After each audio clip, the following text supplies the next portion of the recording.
Razziavano case, portavano via gioielli, orologi, argenteria, un'impresa di famiglia, quella sgominata dai carabinieri di Este, in manette padre, madre e 2 figli, tutti e 4 dediti a rapine e furti in villa. Luisa Bradici, Marco, Anthony e Roberto Bosiak, cittadini rom residenti a Borgo Veneto nella Bassa Padovana, sono ritenuti gli autori di almeno 18 colpi commessi in provincia di Padova, Vicenza, Venezia e Rovigo e in provincia di Lucca. Una banda ben organizzata con uno schema d'azione preciso. Prima i sopralluoghi, controllavano se le abitazioni avessero sistemi d'allarme o videosorveglianza o se avessero cani e porte blindate. Arrivavano a suonare il campanello per verificare la presenza dei proprietari, poi entravano in azione con cacciaviti e piedi di porco.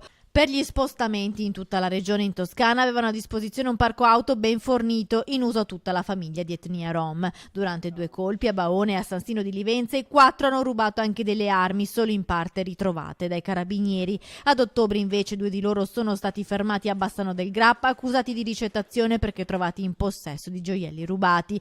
Agivano soprattutto all'imbrunire, prediligevano le case singole, vestivano di scuro e non temevano nulla, l'unica paura erano i cani. Ecco come ci si può difendere dagli assalti. Prendere un cane, che forse è la cosa che è molto più semplice.